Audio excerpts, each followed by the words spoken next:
हमारे साथ समाजवादी पार्टी के वरिष्ठ नेता उदयवीर सिंह हैं और इनके पास कई जिम्मेदारियां हैं। जो इंडिया गठबंधन के साथ जो सीट शेयरिंग कमेटी बनी है उसके मेंबर भी हैं। तो सीटों का बंटवारा कैसे होगा इंडिया गठबंधन में कांग्रेस के साथ या दूसरे जो अलायंस पार्टनर हैं, उस पर भी इनकी एक महत्वपूर्ण भूमिका है, जिम्मेदारी है। इंडिया गठबंधन से स्टार्ट करते हैं। ये गठबंधन कैसे बनेगा? उधर से कुछ बयान आ जाता है, कांग्रेस की ओर से कुछ छप जाता है। अखिलेश जी ने तो ट्वीट कर दिया था कि 11 सीटों पे बात बन गई है, लेकिन हमने जब कांग्रेस के तमाम दूसरे नेताओं से बात की तो उन्होंने कहा भी फाइनल कुछ नहीं हुआ, चीज़ें प्रोसेस में हैं। अखिलेश जी का भी ट्वीट जिन लोगों ने पढ़ा होगा तो उन्होंने कहा था 11 की सीटों से हम शुरुआत कर रहे हैं और अगर कहीं आगे कांग्रेस पार्टी के लोग हमें कोई समीकरण बताएंगे या कोई जीतने के लिए कि किस तरीके से सीट को जीता जा सकता है तो हम उस सीट को भी विचार करेंगे। तो अखिलेश जी के अपने ट्वीट में भी वो ओपन थे इस बारे में। और समाजवादी पार्टी ने, पूरी पार्टी ने अखिलेश जी के नेतृत्व में ये निर्णय लिया है, जिसको बार बार हमारे लोग कह रहे हैं कि सीट का नहीं, जीत का विषय महत्वपूर्ण है। हम सीट बहुत ज़्यादा लड़ लें या कोई और सीट बहुत ज़्यादा लड़ ले, जीते कम वो अच्छी बात नहीं है। कम सीटें कम लड़ें या ज़्यादा, लेकिन गठबंधन को सीटें ज़्यादा संख्या में जीतनी चाहिए। इसलिए हम लोगों को सुनिश्चित करना है, एक दूसरे को समझाना है कि किस तरीके से सीट को बेहतर तरीके से जीता जा सकता है। इसी आधार पे हम लोग बात करने का प्रयास कर रहे हैं। आप कह रहे हैं कि ये देखना पड़ेगा कि किस सीट पे कौन सी पार्टी ज़्यादा मजबूत है, उस हिसाब से सीट शेयरिंग होगी। लेकिन हमने भी अजय राय जी से कल बात करी, प्रदेश अध्यक्ष कांग्रेस हैं, तो उन्होंने ऐसी ऐसी सीटें बता दी जो जाहिर बात है कि आप लोग किसी कीमत पर नहीं छोड़ सकते हैं। उन्होंने कहा हम बलिया चाहते हैं, घोसी चाहते हैं, बाराबंकी चाहते हैं, रामपुर चाहते हैं। ये तो जाहिर बात है समाजवादी पार्टी की मजबूत सीटें हैं। जब हम लोग एक बातचीत की प्रक्रिया में दूसरे दल से, वो कुछ बात बताते हैं, हम उनको कोई जवाब देते हैं, वो कई हम उनकी मानते हैं, तमाशा करते हैं, वो कुछ हमारी मानेंगे। तो हम लोगों को सीटों के नाम लेके बात नहीं करनी चाहिए मीडिया में। और अगर किसी ने की है, मुझे भरोसा नहीं है किसी ने की होगी, अगर किसी ने की है तो मुझे लगता नहीं है कि इसकी जरूरत है। नहीं, मैं अभी आपको वीडियो भी दिखाऊंगा। नहीं, मैं वीडियो नहीं देखना चाहता हूँ।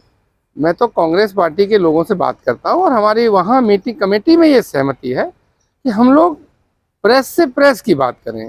कमेटी के अंदर क्या बातें होती हैं, कौन सी सीट कौन मांगता है, कोई भी सीट मांग सकता है। हम लोग का भी अपना एक जवाबदेही होती है। और हम लोगों ने शुरू से ये कहा था कि एक फॉर्मूला होना चाहिए जिसके आधार पर हम सीट बांटें। लेकिन क्योंकि आंकड़े बहुत ज़्यादा पक्ष में नहीं थे कांग्रेस पार्टी के उत्तर प्रदेश में पुराने चुनाव के, इस नाते, अन्यथा तो आंकड़ों से सीटें बढ़ जाती हैं, पुराने चुनाव के नतीजों के हिसाब से सीटें बढ़ जाती हैं। और कुछ पर्सनालिटीज़ या क्षेत्र के इश्यूज़ के आधार पर कुछ नई बातें होती हैं तो वो नेता आपस में बात करके थोड़ी बहुत असहमतियों को पूरा कर लेते हैं।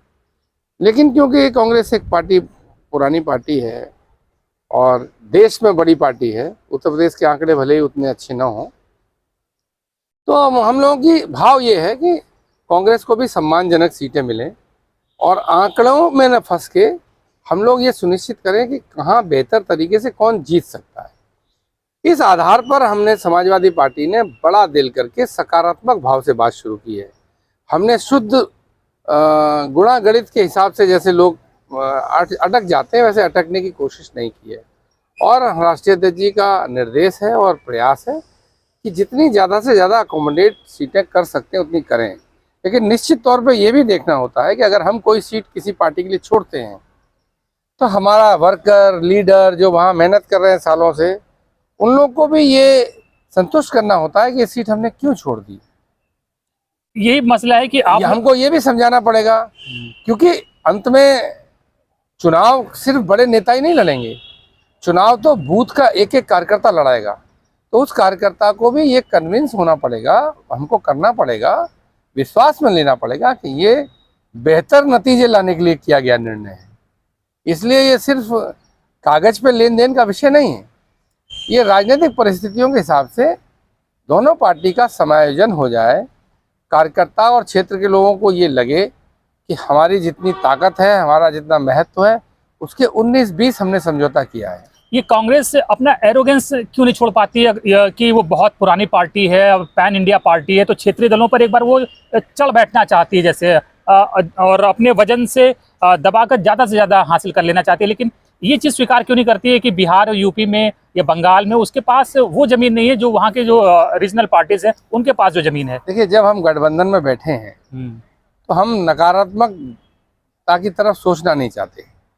हर दल के साथ कुछ सकारात्मक नकारात्मक विषय होते हैं।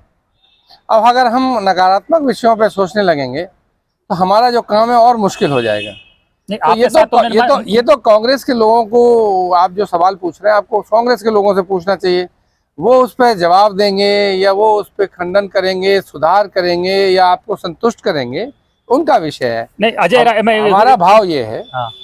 हमारा भाव ये है कि जो इस गठबंधन की समिति में सीनियर लोग हैं, जैसे मुकुल वासनिक साहब हैं, तमाम पदों पर रहे हैं, सीनियर मोस्ट कमेटी के चेयरमैन हैं। सलमान खुर्शीद साहब हैं, तमाम बड़े पदों पर रहे हैं, कांग्रेस के चुनाव टिकट बांटने वाली समिति के सदस्य हैं। मोहन प्रकाश जी हैं, बहुत वरिष्ठ नेता हैं। आदरणीय अशोक गहलोत जी हैं, पूर्व मुख्यमंत्री हैं, इतने वेटरन सीनियर मोस्ट लीडरों में हैं। भूपेश बघेल जी हैं, तो बहुत सारे बड़े बड़े लोग हैं। तो मुझे लगता है कि इतने बड़े लोगों के बीच में बात हो रही है तो उनकी बातों को हम ज़्यादा महत्व देते हैं। और बाकी अगर कोई एक विपरीत दिशा में किसी ने कुछ बोल भी दिया है तो इंडिया अलायंस के हितों को ध्यान में रखते हुए, इस देश में जो संविधान और लोकतंत्र पर जिस तरह का हमला है, जिस तरह की स्थिति है कि चुनाव होंगे कि नहीं होंगे, चुनाव होंगे तो कहीं चंडीगढ़ की तरह एक तरफा फैसला तो नहीं कर दिया जाएगा, जनता का मत लिया भी जाएगा कि नहीं जाएगा। जब ऐसा बड़ा संकट हो, हम इस बात पे ध्यान नहीं देना चाहते और सलाह देना चाहते हैं साथियों को, उन लोगों को भी सकारात्मक दिशा में देखना चाहिए। गठबंधन बना रहे, गठबंधन बन जाए, इसकी जिम्मेदारी आपकी ज़्यादा है कि कांग्रेस की ज़्यादा है? हर किसी की जिम्मेदारी है। हर देश में लोकतंत्र और संविधान को बचाने की इच्छा रखने वाले व्यक्ति की जिम्मेदारी है। जो जितने बड़े पद पे है उसकी उतनी बड़ी जिम्मेदारी है। जो अपने को जितनी बड़ी पार्टी मान रहा है, जितना जिम्मेदार पार्टी मान रहा है, जितना जिम्मेदार लीडर मान रहा है, उसकी उतनी ही ज्यादा जिम्मेदारी है। अजय राजी से हमने जब बात करी तो वो कह रहे हैं इतिहास गिनो, हम बताते हैं कि बलिया और घोसी गाजीपुरी हमारी सीटें रही हैं, इतिहास रहा है कि हमारी सीटें रही, इसलिए हमारा दावा बनता है। इतिहास में जी रहे हैं, अभी वर्तमान में क्या पोजीशन है इन 3 सीटों पर या बाकी सीटों पर, वो ये क्यों नहीं देख रहे हैं? नहीं, बलिया ये सिर्फ अखबार की बातें हैं। नहीं सर, मेरी उनसे बात हुई, वो स्वयं जिस तरह से वो बात करते हैं, इसका मतलब है कि वो बलिया से लड़ना चाह रहे हैं। पिछली 3 मीटिंगों में से श्री अजय राय जी मीटिंगों में मौजूद नहीं थे। पिछली 3 जो मीटिंग हुई है हमारी कांग्रेस पार्टी के साथ, डिजिटल, फेस टू फेस, उन तीनों में माननीय अजय राय जी मौजूद नहीं थे। वो कुछ और जो यात्रा वगैरह चल रही है कांग्रेस पार्टी की और अन्य कार्यक्रमों में रहे हैं। उन मीटिंगों के दौरान जो बातें हुई हैं और जो आप मुझे उनके हवाले से बता रहे हैं, वो दोनों में मिसमैच है। आपने भी ट्वीट किया था कि कांग्रेस के कुछ लोग अपने अखबार के दोस्तों के माध्यम से खबरें प्लांट करा रहे हैं। नहीं, मैंने कांग्रेस नहीं कहा, मैंने भाजपा के लोगों का। कांग्रेस को मैं कैसे आरोपित कर सकता हूं जब मैं और कांग्रेस के लोग अंदर बैठे हैं और अखबार में खबर वो आती है जो हमारी बात हुई नहीं है, जो बात वहाँ न उन्होंने हमसे कहा ना हमने उनसे कहा। अगर अखबार में ऐसी खबरें आती हैं तो मैं कांग्रेस को आरोपित कैसे करूं? कांग्रेस के लोग तो जानते ही हैं कि क्या बात हो रही है। ये तो वही लोग प्लांट कराएंगे ना। और जिन पत्रकार बंधु ने वो छापी थी खबर, पहले दिन खबर उन्होंने छापी थी, उन्होंने मुझे व्हाट्सएप की अपनी न्यूज़, मैंने उनको मैसेज लिखा कि आपकी खबर मान्यवर फैक्चुअली पूरी तरह गलत है। उसके बावजूद अगले दिन उन्होंने दोबारा वही खबर छाप दी। तब मैंने पब्लिक में ऐसा कहा, वरना मैं अखबार वालों के इस अधिकार या टीवी वालों के अधिकार पर अतिक्रमण नहीं कर सकता हूं कि वो अपनी व्याख्या क्या कर रहे हैं, क्योंकि उन्होंने अपनी न्यूज़ मुझे भेजी अखबार में छापने के बाद कटिंग, आप कहें तो मैं मोबाइल में दिखा सकता हूँ। नहीं, डेफिनेटली आप जो बात और भेजी तो मैंने उन्हें कहा कि ये फैक्चुअली गलत खबर है। उसके बावजूद भी अगले दिन उन्होंने छाप दी। तो मैंने जिम्मेदारी समझी अपनी कि मैं बताऊं कि एक एजेंडा की तरह छाप रहे हैं सब कुछ जानने के बावजूद। वरना अखबार स्वतंत्र है और हम लोग टीवी मीडिया अखबार की स्वतंत्रता के पक्ष में हैं। आपके चैनल और आपके जैसे संपादक जो अजीत अंजुम साहब हैं या रवीश कुमार जी हैं, बहुत सारे लोग हैं जो आज़ाद प्रेस को बुलंद रखने के लिए संघर्ष कर रहे हैं। हम उनको सलाम करते हैं और हम लोग कोशिश करते हैं कि वो आज़ादी चाहते हैं तो हम लोग भी आज़ादी में मदद करें, हम थोड़े अतिक्रमण करेंगे। कांग्रेस ने जो बिहेव आपके साथ या जाहिर बात आप प्रतिनिधि थे पार्टी के, आपके साथ या आपकी पार्टी के साथ जो बिहेव मध्य प्रदेश में किया था, वो भूल गए हैं कि अभी उसकी टीस है? नहीं, भूलने की राजनीति में गांठ बांध के नहीं रखनी चाहिए। आगे बढ़ना है। राजनीति से सिर्फ हम ही प्रभावित नहीं होते, दल ही प्रभावित नहीं होता, देश प्रभावित होता है, लोग प्रभावित होते हैं। गलत तरह की सरकार आ जाती है, वो कुछ और कर डालती है। तो इसलिए व्यक्तिगत गुस्सा, नाराजगी, असंतोष उसी समय तक सीमित रहना चाहिए, उसको दिल पे हावी नहीं होने देना चाहिए। और इंडिया अलायंस की मीटिंग में जब हम लोग गए तो वहीं से शुरुआत हुई, और अब तो कांग्रेस पार्टी ने भी अपने नेताओं पे कुछ कार्रवाई कर दी। अब उन बातों को सोचने विचारने का कोई लाभ नहीं है। हमको अच्छे मन से, अच्छे भाव से देखना चाहिए। और दलों में भी तरह तरह के विचार के लोग होते हैं। कोई भी दल अगर गठबंधन करता है तो ऐसा नहीं होता कि उसके 100 के 100 लोग ये चाहते हैं गठबंधन हो। कुछ लोग का आकलन होता है गठबंधन अच्छी चीज़ नहीं है, कुछ लोगों का होता है जरूरी चीज़ है।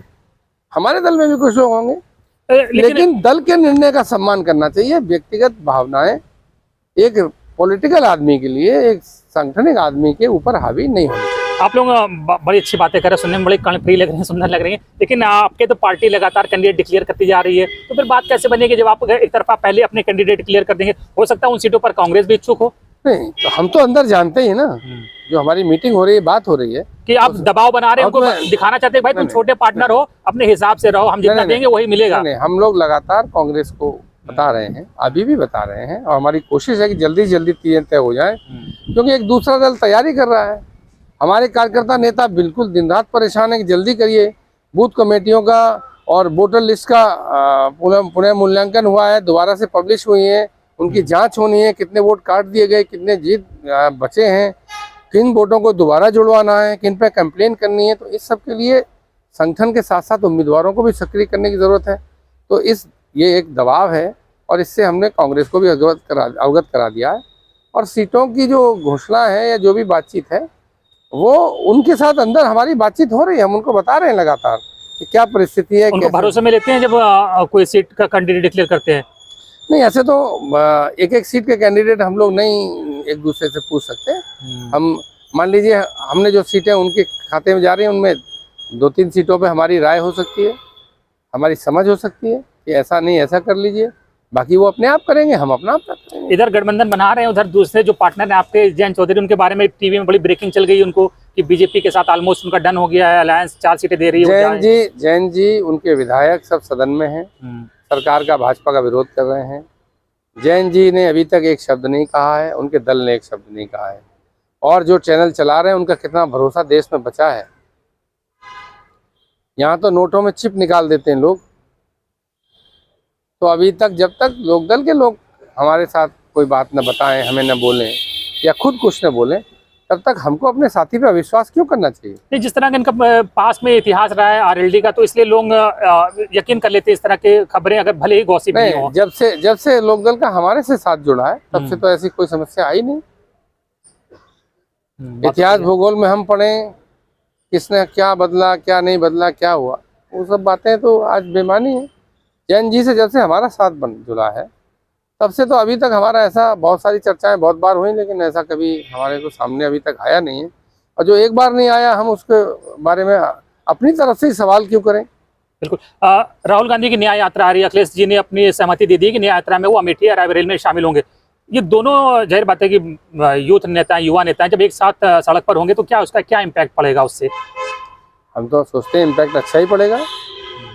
कांग्रेस पैन इंडिया मैसेज दे, और यहाँ हम एक उत्तर प्रदेश की पार्टी हैं तो हम उसको मजबूती दें, संगठनिक आधार दें, उसके आधार को, गठबंधन के आधार को मजबूत करें, और भारतीय जनता पार्टी के सामने जो लड़ाई हम लड़ रहे हैं वो और मजबूत होगी। मुझे लगता है आप लोग पहले भी पार्टनरशिप कर चुके हैं, विधानसभा चुनाव में 100 सीटें आपने दी थी, बहुत उसका अच्छा असर नहीं पड़ा था, कांग्रेस का स्ट्राइक रेट बहुत खराब रहा था। उस तरह की सारी बातें हम लोग इंडिया गठबंधन की मीटिंग में करते हैं, पुराने अनुभवों से सीखते हैं।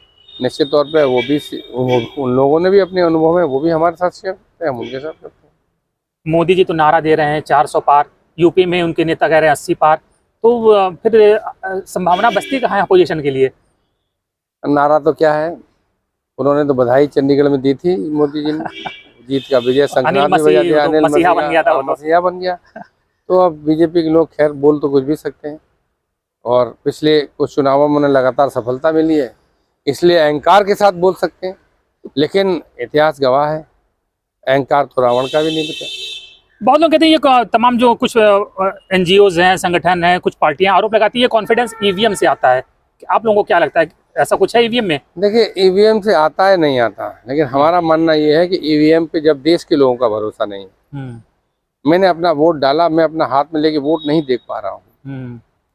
जिन लोगों ने ईवीएम बनाई उन लोगों ने इसको विश्वसनीय, उस पर विश्वास करना बंद कर दिया, उन्होंने बंद कर दी।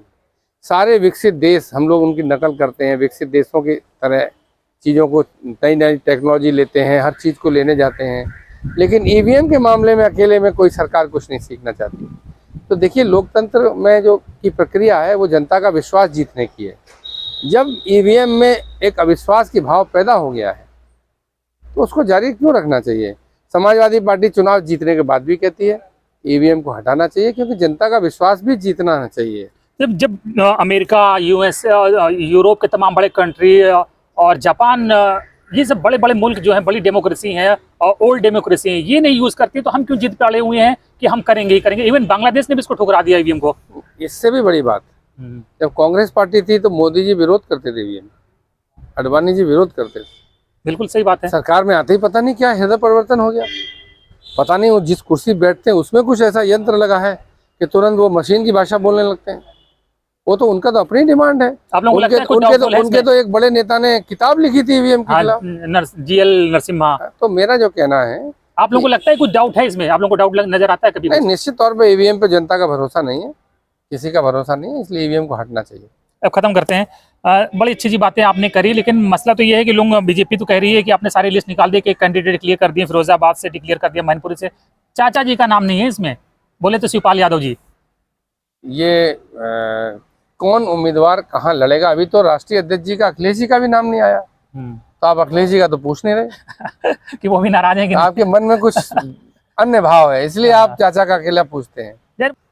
आएगा अगली वो भी नाराज है क्या? अगली लिस्ट में नाम आ जाएगा? नहीं, वो जब वो सांसद रहे हैं, पार्टी के लोग चाहते हैं तो शिवपाल जी, पार्टी के लोग चाहते हैं शिवपाल जी, अखिलेश जी सब लड़े, लेकिन अखिलेश जी, शिवपाल जी, पार्टी के बड़े नेता सब तय करेंगे कौन लड़ेगा कौन नहीं लड़ेगा।